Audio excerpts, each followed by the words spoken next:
నమస్కారం వార్తలకు స్వాగతం. ముందుగా ముఖ్యాంశాలు. బీఆర్ఎస్ లీడర్ ప్రెస్ మీట్, పలు అంశాలపై వివరణ. TDP leader press meet, YCP నేతలపై ఫైర్. బీజేపీ లీడర్ మీడియా సమావేశం నిర్వహించారు. ఈ సందర్భంగా పలు అంశాలపై ఆయన మాట్లాడారు.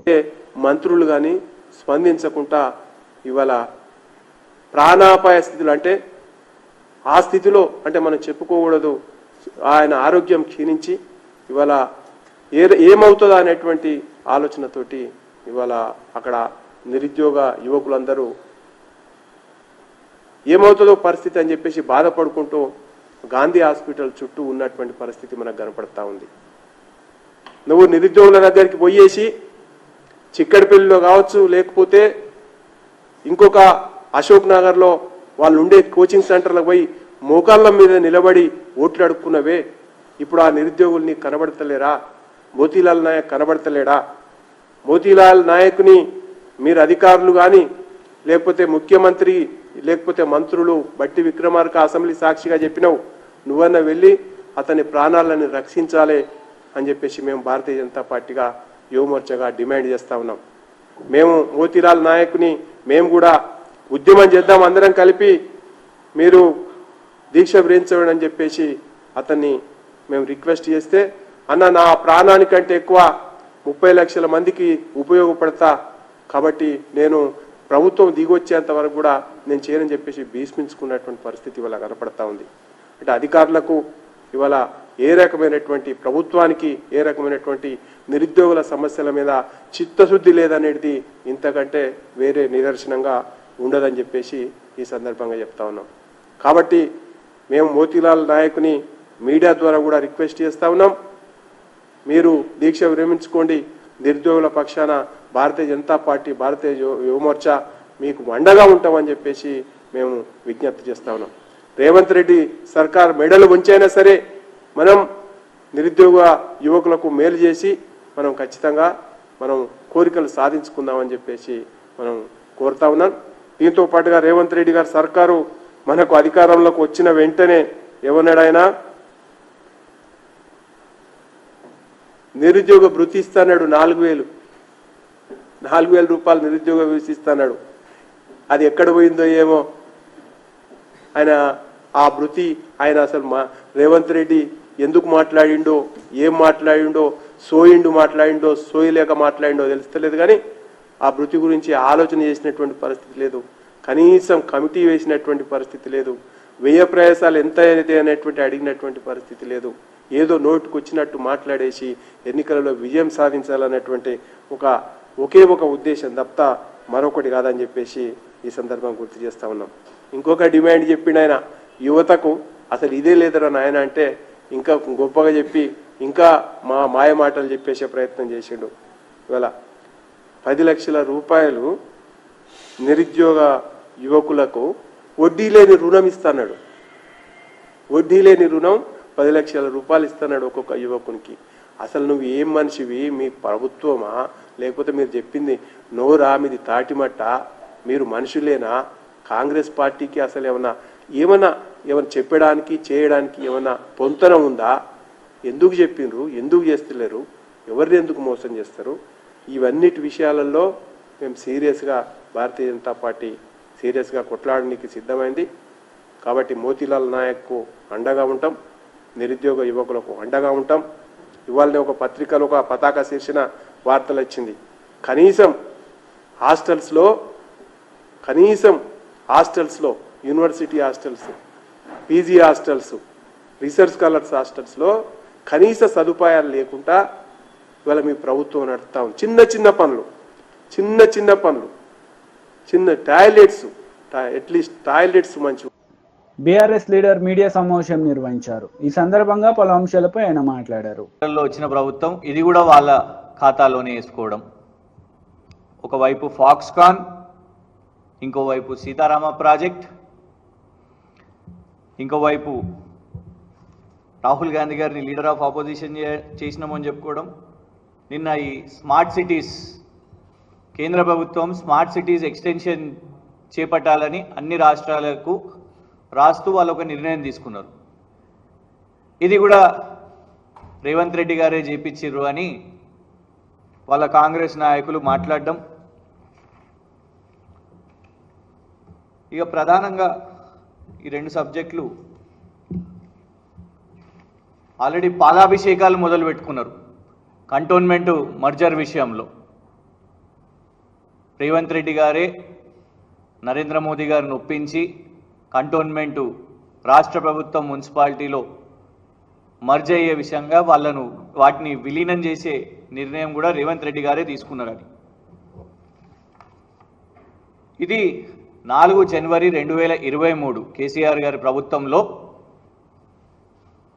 కంటోన్మెంట్ బోర్డు విలీనం కోసం వేసిన కమిటీలో 8 సభ్యులతోని చేసిన కమిటీలో అందులో గత ప్రభుత్వం కేసీఆర్ గారి ప్రభుత్వంలో MAUD శాఖ సెక్రటరీని అంటే కేటీఆర్ గారు మంత్రిగా ఉన్నప్పుడు ఆ శాఖకు సంబంధించిన కార్యదర్శిని కూడా ఈ కమిటీలో వేశారు. ఇందులో చాలా స్పష్టంగా ఉన్నది 23 మే 2022లోనే అప్పటి ముఖ్యమంత్రి కేసీఆర్ గారు కంటోన్మెంట్ బోర్డును రాష్ట్ర ప్రభుత్వంలో విలీనం చేయాలి అని సూత్రప్రాయంగా ఒప్పుకున్నట్టు కేంద్ర ప్రభుత్వానికి రాసించినట్టు ఈ లేఖలో ఉన్నది. కానీ రేవంత్ రెడ్డి గారు కాంగ్రెస్ ఖాతాలకు వేసుకుంటున్నది. పాలాభిషేకాలు మొత్తం మేమే చేసుకుని వచ్చినాం. విచిత్రం ఏంటంటే దేశవ్యాప్తంగా తీసుకున్న నిర్ణయం అది. దేశవ్యాప్తంగా మొన్న 28 జూన్ నాడు కేంద్ర ప్రభుత్వం అన్ని కంటోన్మెంట్ బోర్డ్స్ను విలీనం చేయాలి అనేది వాళ్ళు తీసుకున్న ఆలోచన. దానికోసం రాష్ట్ర ప్రభుత్వాలను అడిగితే దానికోసం ఒకసారి కాదు 2 సార్లు కాదు ఇంతమంది రక్షణ శాఖ మంత్రులను కేటీఆర్ గారు వెళ్ళి కలిసి పర్సనల్గా మోదీ గారి ప్రభుత్వంలో సుష్మా స్వరాజ్ స్వర్గీయులు సుష్మా స్వరాజ్ గారి నుంచి మొదలు పెట్టుకుంటే స్వర్గీయులు మనోహర్ పారేకర్ గారు, ఆ తర్వాత అరుణ్ జైట్లీ గారు, నిర్మలా సీతారామన్ గారిని కూడా కలిసి, రాజ్నాథ్ సింగ్ గారిని కూడా కలిసి ఎన్నోసార్లు మరి రక్షణ శాఖ భూములు విలీనం వీటన్నిటి విషయం మీద కూడా కేటీఆర్ గారు దశాబ్ది మొత్తం కూడా పోరాటం చేసి ఆ తర్వాత ఆ కమిటీలో కూడా భాగస్వాములయ్యి ఈ విలీనం కోసం కమిటీలో మొత్తం ఆ మ్యాప్ కానివ్వండి, ఏ భూములు ఉన్నాయి రాష్ట్ర ప్రభుత్వానికి చెందినవి, అందులో పేదవాళ్లకు రావాల్సినవి. మరి రేవంత్ రెడ్డి గారి పాత్ర ఏంటిది? రేవంత్ రెడ్డి గారి పాత్ర ఈ డాక్యుమెంట్తో తెలుస్తున్నది. సికింద్రాబాద్ కంటోన్మెంట్ బోర్డులో రక్షణ శాఖ భూములు సామాన్యుల కోసము స్పెషల్ కంటోన్మెంట్ బోర్డు ఒక సమావేశం పెట్టి తీర్మానం తీసుకున్నది ఆ రక్షణ శాఖ భూముల కోసం. అప్పుడు రేవంత్ రెడ్డి గారు మెంబర్ ఆఫ్ పార్లమెంట్ 11 ఆగస్టు 2023న ఈ ప్రత్యేక సమావేశంలో తీసుకున్న తీర్మానంలో రేవంత్ రెడ్డి గారు హాజరు కాలేదు అనేసి మినిట్స్ ఆఫ్ ద మీటింగ్ చాలా స్పష్టంగా చెప్తున్నది. ఫస్ట్ బ్రిగేడియర్ సోమశంకర్ గారు president of cantonment board, number 2 cantonment board CEO, number 3 cantonment board nominated సభ్యుడు, ఆ తర్వాత 4 ఎందుకంటే అప్పుడు ఎమ్మెల్యే సాయన్న గారు లేరు కాబట్టి స్పెషల్ ఇన్వైటీగా member of parliament Revanth Reddy గారు దీనికి వారిని ఆహ్వానిస్తే honourable member of parliament has not attended the meeting చాలా స్పష్టంగా మినిట్స్ ఆఫ్ ద మీటింగ్లో ఉన్నది. ఇది రేవంత్ రెడ్డి గారి పాత్ర. అంత స్పెషల్ బోర్డ్ మీటింగ్, దీని పేరే true extract of the special board meeting of cantonment రక్షణ శాఖ భూముల విషయం మీద మొత్తం ఇయర్ మార్కింగ్ చేసి ఎన్ని భూములు ఉన్నాయి, ఎంత రాష్ట్ర ప్రభుత్వానికి కేటాయించాలి అనే స్పెషల్ తీర్మానం. దాంట్లో రేవంత్ రెడ్డి గారు అసలు పాల్గొనకపోతే ఇప్పుడు పాలాభిషేకాలు చేసుకుంటే ఏం లాభం, క్రెడిట్లు కొడితే ఏం లాభం? పిసిసి హోదాలోనే కదా వారు ముఖ్యమంత్రి కాకముందు ఎన్నో హామీలు ఇచ్చిండ్రు. పాపం ఇప్పుడు గాంధీ హాస్పిటల్లో చూస్తున్నాం, మోతీలాల్ నాయక్ అని ఉస్మానియా యూనివర్సిటీ విద్యార్థి నాయకుడు నిరాహార దీక్ష చేస్తూ పిసిసి ప్రెసిడెంట్గా ఎన్నెన్ని హామీలు ఇచ్చిండో. పిసిసి పెద్ద క్రెడిట్ చోర్, రేవంత్ రెడ్డి గారు పెద్ద క్రెడిట్ చోర్, పీసీసీ తగ్గట్టు నిలబెట్టుకున్నారు. ఫాక్స్కాన్ మేమే చేసినామని చెప్పబట్టే,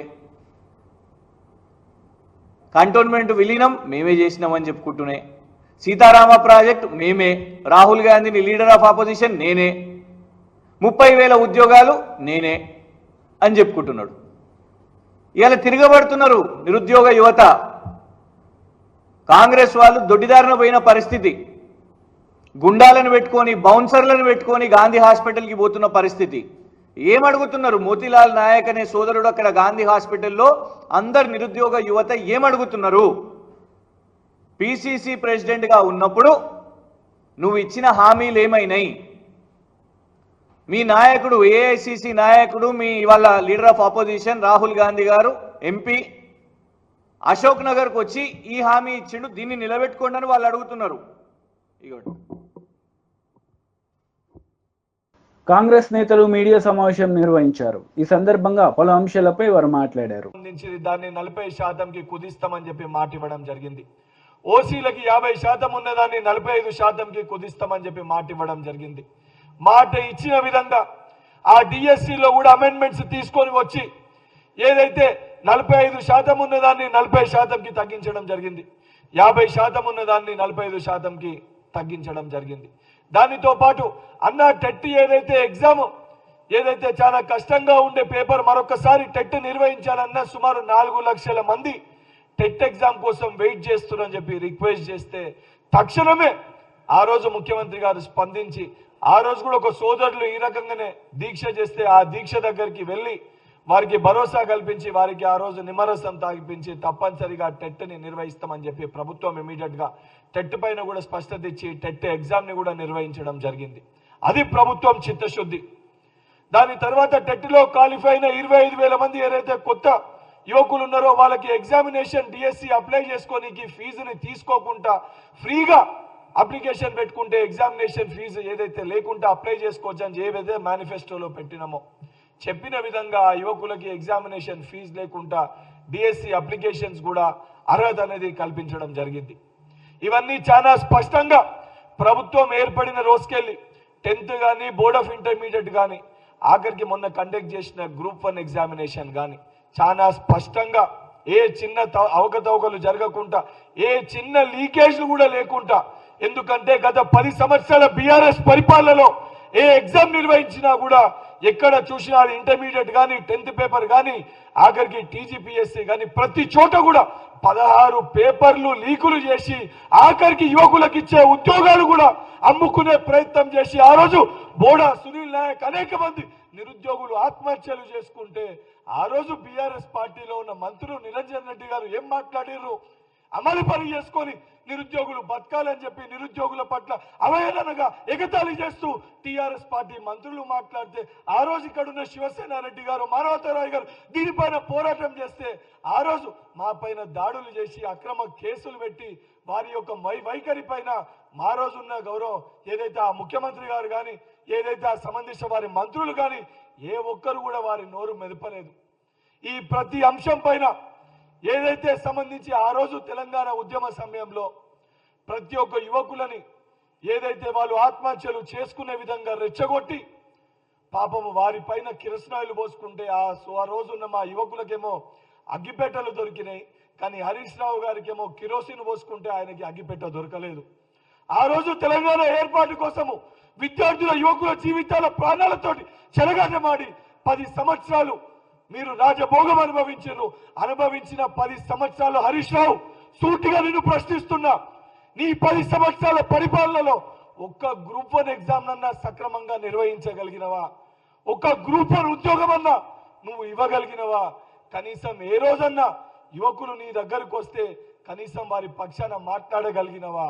ఆఖరికి టైపిస్ట్ పోస్టుల విషయంలో వినోద్ రావు మీరు కొంతమంది కలిసి ఉద్దేశపూర్వకంగా టైపిస్ట్లని లేకుండా టైపిస్ట్ల పోస్టులని తీసేసి వాళ్ళ జీవితాలతోటి చెలగాటం ఆడుకున్న మాట వాస్తవమా కాదా? జియో 46 అంశం పైన పరిష్కరించాలని చెప్పి మేము మొత్తుకుంటే ఉద్దేశపూర్వకంగా ఎలక్షన్ కోడ్ రాక 3 రోజుల ముందు సెలక్షన్ లిస్ట్ పెట్టేసి విద్యార్థుల మధ్యలో చిచ్చు పెట్టిన విషయం వాస్తవమా కాదా? నువ్వు సమాధానం చెప్పాలి. 2018లో ఏదైతే ఆర్ఎస్ ప్రవీణ్ కుమార్ గారు రిలింక్విష్మెంట్ తీసేసి ఈరోజు ఈ డౌన్ లిస్ట్ కానీ ఏదైతే బ్యాక్లాగ్ పోస్టుల భర్తీ కాకుండా ఈ రిలింక్విష్మెంట్ ఆప్షన్ ని తొలగించింది. ఆ రోజు దీనికి సంబంధించి తొలగించాలని చెప్పింది మీరా కాదా ఆర్ఎస్ ప్రవీణ్ కుమార్ గారు మాట్లాడాలి. ఇవన్నీ అంశాలని పరిష్కరించాలని చెప్పి మేము కానీ నిరుద్యోగులు కానీ ఈ అంశాలకు సంబంధించి సెక్రటేరియట్ దగ్గర కానీ వచ్చి మేము మాట్లాడే ప్రయత్నం చేస్తే మా అందరి పైన నిరుద్యోగుల పైన అక్రమ కేసులు పెట్టిన విషయాలు వాస్తవమా కాదా ఒక్కసారి నువ్వు దీనిపైన సమాధానం చెప్పాలి. ఆఖరికి శాంతియుతంగా ధర్నా చౌక్లో మా సమస్యల్ని మా బాధల్ని ప్రభుత్వ దృష్టికి తీసుకొని వెళ్ళి ప్రజాక్షేత్రంలో ప్రజలకి తెలియజేయాలని చెప్పి మేము ప్రయత్నిస్తే ధర్నా చౌక్లో కూడా పర్మిషన్ ఇవ్వకుండా ఇంటి దగ్గరనే ముందస్తు అరెస్టులు చేసి అక్రమ కేసులు పెట్టి జైల్లో పెట్టిన విషయాలు వాస్తవమా కాదా ఆలోచించాలి. ఇవన్నిటినీ మర్చిపోయి ఈరోజు ఏదైతే నువ్వు వచ్చి ఏదైతే మా సోదరుడు పాపం అమాయకుడు వాస్తవానికి ఈ సమస్యలన్నీ కూడా ప్రభుత్వం దృష్టికి తీసుకొని రావాలని చెప్పి నిరుద్యోగుల పక్షాన తను పోరాటం చేస్తుంటే అసొంటి మోతీలాల్ నాయక్కి ప్రభుత్వంలో ఈ ప్రజా పరిపాలనలో మా పైన బాధ్యత ఉంది. ఈ రోజు ఏదైతే నిరుద్యోగుల పక్షాన కాంగ్రెస్ ప్రభుత్వం ఉంది, ఒక్క నిరుద్యోగి కూడా తన ప్రాణాలకి ఎటువంటి నష్టం జరగొద్దని చెప్పి ఒక భరోసా కల్పించడానికి ఎమ్మెల్సీగా ఆ సంబంధించిన సోదరుని దగ్గరికి వెళ్ళి సమస్య తీవ్రతని తెలుసుకొని ముఖ్యమంత్రి గారి దృష్టికి సమస్యల్ని తీసుకొని వెళ్ళి మోతీలాల్ నాయక్ మా తమ్మునికి భరోసా కల్పించాలని చెప్పి ట్విట్టర్ వేదికగా గాంధీ హాస్పిటల్ కి వస్తున్నాను అని చెప్పి గాంధీ హాస్పిటల్ రావడం జరిగింది తప్ప దొంగసాటుగా మేము వచ్చి దొంగసాటుగా వెళ్లే ప్రయత్నం చేయలేదు. ఎందుకంటే మా ప్రజా ప్రభుత్వానికి నిరుద్యోగుల ప్రతి ఒక్క సమస్యని పరిష్కరించాలనే చిత్తశుద్ధి మాకుంది కాబట్టి మేము ధైర్యంగా మేము గాంధీ హాస్పిటల్కి వచ్చి మోతీలాల్ నాయక్ తోటి మాట్లాడి ఆ భరోసాని ఇచ్చే ప్రయత్నం మేము చేసినాం. నిరుద్యోగ సోదరులారా, మీకో తమ్మునిగా మీకన్నగా నేను రిక్వెస్ట్ చేస్తున్నా, గౌరవ మన ముఖ్యమంత్రి గారు నిరుద్యోగులకున్న ప్రతి సమస్యని పరిష్కరించాలని ఒక చిత్తశుద్ధితో ఉన్నారు. దానితో పాటు ఏదైతే విద్యా వ్యవస్థ ఏదైతే భ్రష్టు పట్టించిందో ప్రభుత్వ పాఠశాలల్లో 24 లక్షల మంది. టీడీపీ లీడర్ మీడియా సమావేశం నిర్వహించారు. ఈ సందర్భంగా పలు అంశాలపై ఆయన మాట్లాడారు. ఎవరు ఊహించలేదు 3,000 రూపాయల పెన్షన్ని 4,000 రూపాయలు ఒకటేసారి చేస్తూ ఆ 4,000 కూడా ఏప్రిల్ 1వ తారీఖు నుంచి పాత ఎరియర్స్ పాత బకాయిలు కలిపి ఈరోజు 7,000 రూపాయలు ఉదయం 6 గంటలకి ప్రతి ఇంటికి వెళ్ళి ఈరోజు పెన్షన్దారులకి ఆ యొక్క డబ్బుని 7,000 రూపాయలు అందించడమే కాకుండా వారి యొక్క మద్దతుని ఆశీస్సుల్ని తీసుకుంటూ ఒక పండగ వాతావరణంలో ఈరోజు గ్రామాలు కానీ పట్టణాలు కానీ అన్ని చోట్ల ఉంది. ఇది ఒకసారి మనం గమనించాల్సిన అంశం. ఆ రోజు జగన్మోహన్ రెడ్డి గారు అప్పటికే 2,000 రూపాయలు ఉన్న పెన్షన్ని 3,000 రూపాయలు చేస్తానని చెప్పి హామీ ఇచ్చి ఎన్నికలు అయిపోయిన తర్వాత అధికారంలోకి వచ్చాక నేను అలా చెప్పలేదు, పెన్షన్ 3,000 వరకు పెంచుకుంటూ పోతాను, ప్రతి సంవత్సరం 250 రూపాయలు చేస్తానని చెప్పి అందులో కూడా మోసం చేస్తూ 2 సంవత్సరాలకు ఒకసారి 250 రూపాయలు పెంచి లాస్ట్ 3 నెలల్లో 3,000 రూపాయలు చేసి ప్రజల్ని మభ్యపెట్టి మోసం చేసి మోసపూరిత హామీలతో ఆయన రాజకీయ పబ్బం గడపాలనుకున్నాడు. కానీ ఆయన పప్పులు ఉడకలేదు. ప్రజలు ఆయన చేసిన మోసాన్ని గమనించారు. అందుకే ఆయనకి 11 సీట్లతో బుద్ధి చెప్పారు. తరువాత ఎన్నికల సమయంలో ఏదైతే ఒక రాజకీయ ప్రేరేపిత వాలంటీర్ వ్యవస్థ ఉందో ఆ యొక్క వ్యవస్థని కేవలం రాజకీయ ప్రయోజనాలకు వాడుకుంటూ పెన్షన్దారుని బెదిరిస్తూ బ్లాక్మెయిల్ చేస్తూ గత ఎన్నికల సమయంలో కోర్టు అక్షింతలు వేస్తే ఆ వాలంటీర్ వ్యవస్థను పక్కన పెట్టి అలాంటి సమయంలో ప్రభుత్వ యంత్రాంగం ద్వారా పెన్షన్లు పంపిణీ చేసే అవకాశం ఉన్నప్పటికీ దాన్ని ఉపయోగించుకోకుండా మండు టెండలో ఆ వృద్ధుల్ని వికలాంగుల్ని వితంతువుల్ని ఎండలో నుంచోబెట్టి హింసించి రాక్షసానందం పొంది సానుభూతి పొందాలని చెప్పి జగన్మోహన్ రెడ్డి గారు ప్రయత్నం చేశారు. దీన్ని ప్రజలు చేత్కరించుకున్నారు. కానీ ఈరోజు అదే సిబ్బందితో ఉదయం 6 గంటలకు మొదలుపెట్టి ఇప్పటికీ సమయం 4 గంటలు అవుతా ఉంది. ఇప్పటికే 180% మందికి పెన్షన్లని సమర్థవంతంగా వారి ఇంటి దగ్గరికే అందించిన ఘనత చంద్రబాబు నాయుడు గారిది. ఆయనకు ఆ సమర్థత ఉంది కాబట్టే 18 రోజుల్లోనే ఇంత క్లిష్ట పరిస్థితుల్లో కూడా ఈ బాధ్యతను నిర్వర్తించారు. అందుకే ఎక్కడా కూడా చిన్న ఇబ్బంది జరగకుండా ఒక పండగ వాతావరణంలో, ఒక సంతోషకరమైన వాతావరణంలో ఈ రకంగా జరగడం దేశ చరిత్రలో ఎప్పుడూ లేదు. గతంలో ఏదైతే జగన్మోహన్ రెడ్డి గారు రాజకీయ దురుద్దేశంతో ఆనాడు ఆ 3 నెలల పాటు మండు టెండలో ఈ యొక్క వృద్ధుల్ని ఇబ్బందులు పెట్టడం ద్వారా 60 మంది ప్రాణాలను బలికొన్నాడు. కాబట్టి ఈ 60 మంది ప్రాణాలకు తోడు గత 5 సంవత్సరాల్లో ఈ రాష్ట్రాన్ని అన్ని రంగాల్లో అధపాతాళానికి తొక్కిన జగన్మోహన్ రెడ్డి గారు హిమాలయాలకు వెళ్ళి తపస్సు చేసుకున్నా కూడా ఆయన చేసిన పాపాలకి పరిష్కారం లేదు. ఈరోజు ఆయన వేదాంతం మాట్లాడుతూ ఉన్నాడు. చేయాల్సిందంతా చేసి నాకేమీ తెలియనట్టు నంగనాచి కబుర్లు చెప్తా ఉన్నాడు. మరొకసారి ఇలాంటి మోసపూరిత వైఖరికి, మోసపూరిత మాటలకి ఈ యొక్క ప్రజలు ఎక్కడ కూడా వినే పరిస్థితి లేదని చెప్పి ఈ సందర్భంగా తెలియజేస్తా ఉన్నాను. అలాగే ఈ యొక్క పెన్షన్ చరిత్ర ఒకసారి చూస్తే స్వర్గీయ నందమూరి తారక రామారావు గారు 30 రూపాయలతో ఆనాడు దేశంలో మొట్టమొదటిసారిగా పెన్షన్ విధానాన్ని తీసుకొచ్చారు. వృద్ధాప్యంలో ఉన్న వృద్ధులకి, లేకపోతే భగవంతుడు చిన్నచూపు చూపిన వికలాంగులకి ఒక మంచి భరోసా కల్పించాలి, వారిలో ఆత్మస్థైర్యాన్ని నింపాలి, ప్రభుత్వం అండగా ఉందనే భావన కల్పించాలి, ఆ చివరి దశలో వారిలో ఆనందం చూడాలి, వారి కళ్ళల్లో సంతోషం చూడాలనే ఒక సమున్నత ఆశయంతో ఆ రోజు స్వర్గీయ నందమూరి తారక రామారావు గారు ఈ పెన్షన్ విధానాన్ని ప్రవేశపెట్టారు. ఆయన దాని తర్వాత చంద్రబాబు నాయుడు గారు దాన్ని 75 రూపాయలకు చేస్తే, తర్వాత కాంగ్రెస్ పార్టీ 10 సంవత్సరాల కాలంలో 200 రూపాయలు చేసింది. ఆ 200 రూపాయల పెన్షన్ని 2014లో చంద్రబాబు నాయుడు గారు అధికారంలోకి వచ్చాక, ఆనాడు రాష్ట్రం లోటు బడ్జెట్ ఉంది, 18,000 కోట్ల రూపాయల అప్పు ఉంది, ఎక్కడ రాజధాని లేని. YCP leader Pothina Mahesh media సమావేశం నిర్వహించారు. ఈ సందర్భంగా పలు అంశాలపై ఆయన మాట్లాడారు. ఎక్స్క్వేటర్లు తీసుకొచ్చి పేదోళ్ళు వాళ్ళు కష్టపడి వాళ్ళ జీవితాంతం సంపాదించి చిన్న చిన్న ఇల్లులు, చిన్న సింగిల్ బెడ్రూమ్ ఇల్లు, చిన్న ఇల్లులు కూడా అవన్నీ కూడా జేసీబీలతో కూల్చేయడము, వాళ్ళ ఆస్తులన్నీ కూడా ధ్వంసం చేయడము, ఎక్కడో ఫ్యాక్షన్ నియోజకవర్గాల్లో చేసినట్లు చెట్లు, మామిడి చెట్లు అన్నీ కూడా వందలాది మామిడి చెట్లు కాపుకొచ్చిన మామిడి చెట్లన్నీ కూడా నరికేయడము, ఈరోజు పొంగునూరు నియోజకవర్గంలో కానీ కోడూరు నియోజకవర్గంలో కానీ ఇవన్నీ కూడా ఒక మంచి సంస్కృతి కాదని చెప్పి కూడా నేను తెలియజేస్తా ఉన్నాను. రాజకీయంగా అంటే ఏదైనా రాజకీయాలు ఎలక్షన్లప్పుడు రాజకీయంగా కొట్లాడేలా కానీ చిన్న చిన్న వాళ్ళపైన వచ్చి వాళ్ళ ఆస్తులపైన, ఈరోజు వాళ్ళ కుటుంబ సభ్యులపైన, వాళ్ళ వెహికల్స్ కానీ, లేకపోతే ఇంకా కూడా దారుణమైన విషయం ఏమంటే పొంగునూరు నియోజకవర్గంలో పేదవాళ్ళు ఆవులు మేపుకొని బతికే వాళ్ళు ఆవులు దొంగతనం చేసి తీసుకెళ్ళిపోవడము, కళ్యాణ మండపాలు కూల్చడము, ఈరోజు దారులు ఇవ్వకుండా అడ్డగించడం, ఇన్ని కూడా ఘోరంగా జరుగుతూ ఉన్నాయి. వీటన్నిటిని కూడా ఈరోజు పరామర్శించేదానికి పోదామంటే కూడా ఈరోజు పోలీసులపైన ఒత్తిడి తీసుకొచ్చి హౌస్ అరెస్ట్ చేయడం జరిగింది. ఒక ఎంపీగా నా నియోజకవర్గంలో తిరగడానికి కూడా ఈరోజు నా నియోజకవర్గ ప్రజల్ని కలవడానికి కూడా ఈరోజు రెస్ట్రిక్షన్స్ పెట్టి తిరగనీయకుండా, ఇది వరకు షెడ్యూల్ పెట్టుకుంటే పోలీసు వారు ఇంకొన్ని రోజులు పోనీయండి సార్, ఎలక్షన్ అయింది ఇప్పుడే కొన్ని రోజులు పోనీయండి అని, మరి ఈరోజు కూడా హౌస్ అరెస్ట్ చేసి ఆపాల్సిన అవసరం ఏముందని చెప్పి కూడా నేను అడుగుతా ఉన్నాను. ఖచ్చితంగా ఇవన్నీ కూడా స్పీకర్ దృష్టికి కూడా తీసుకుపోతాము. ఇవన్నీ కూడా నా కాన్స్టిట్యూషనల్ రైట్. ఒక ఎంపీగా నేను ప్రతి గడప, ప్రతి కార్యకర్త, ప్రతి నా దగ్గరకు వచ్చే ప్రతి ఒక్కరిని కూడా కలిసే అధికారం ఉంది. ఈ విధంగా చేయడం సరైన పద్ధతి కాదని చెప్పి కూడా నేను తెలియజేస్తా ఉన్నాను. అంతేకాకుండా ఈరోజు సీట్లు తక్కువ వచ్చిండొచ్చేమో కానీ 40% మంది ఈరోజు రాష్ట్రంలో 40% మంది వైఎస్ఆర్సీపీకి ఓటేశారు.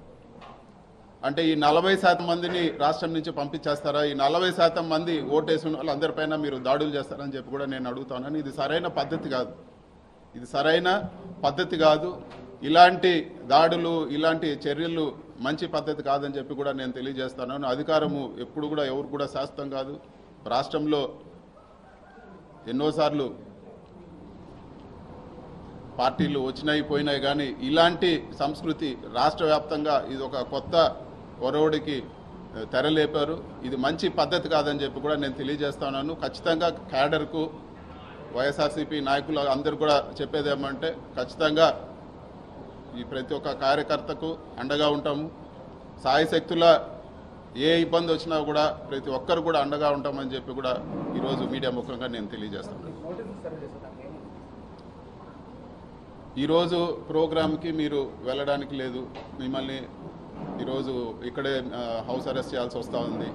మీరు మళ్ళీ కూడా మాకు ఇన్ఫామ్ చేయండి, మళ్ళీ కూడా మేము ఇది చేస్తామని చెప్పి ఇదివరకే నేను ఇన్ఫామ్ చేసే వచ్చాను, మళ్ళీ ఎందుకు చేశారని చెప్పి కూడా నేను అడగడం జరిగింది. విత్ ప్రొటెస్ట్ కూడా సైన్ చేసి ఇవ్వడం జరిగింది. కేవలం ప్రజలకు దూరం చేయలేని కక్షతో ఈ విధంగా వ్యవహరిస్తున్నారు అనుకోవచ్చారు. ఈరోజు చెట్లు నరికేస్తారు, ఈరోజు ఇల్లులు కూల్చేస్తారు. సో ఒక ప్రజాప్రతినిధిగా నేను అక్కడ పోయి ఆ ఇల్లులు కూల్చింది కానీ ఆ చెట్లు నరికించింది వాళ్ళు పరామర్శిస్తే రాష్ట్ర వ్యాప్తంగా ఈరోజు అందరూ కూడా తెలిసే పరిస్థితి ఉంది. ఇవన్నీ కప్పిపుచ్చడానికే ఈరోజు మమ్మల్ని నియోజకవర్గంలో తిరగనీయకుండా చేస్తూ ఉన్నారు. ఇంకా అదేవిధంగా ఈరోజు ఎంపీటీసీలు, అదేవిధంగా మిగతా ఉండే సర్పంచులు కానీ ప్రజాప్రతినిధులు, చిన్న ప్రజాప్రతినిధులు అందరినీ కూడా బెదిరించి పార్టీ మారమనో లేకపోతే వాళ్ళని ఒత్తిడి చేసో లేకపోతే రిజైన్ చేయమనో రకరకాలు ఇవన్నీ చేస్తూ ఉన్నారు. ఇవన్నీ కూడా వాళ్ళకు ఒక ఓదార్పుగా కూడా వెళ్ళకూడదని చెప్పే ఒక కుట్రలో భాగంగానే ఈరోజు అధికారులపైన ఒత్తిడి తీసుకొచ్చి ఈరోజు గృహ నిర్బంధం చేయడం జరిగింది. పర్టికులర్గా పొంగనూరు నియోజకవర్గం సంబంధించి కౌన్సిలర్లకు సంబంధించి ఒత్తిడి తీసుకొచ్చి మరి పార్టీ మార్పిస్తూ ఉన్నారు. వార్తలు ముగించే ముందు ముఖ్యాంశాలు మరోసారి. బీఆర్ఎస్ లీడర్ ప్రెస్ మీట్, పలు అంశాలపై వివరణ. TDP leader press meet, YCP నేతలపై ఫైర్. ఈ వార్తలు ఇంతటితో సమాప్తం. తిరిగి ప్రసారమయ్యే వార్తలు మళ్ళీ కలుద్దాం. అంతవరకు సెలవు. నమస్తే.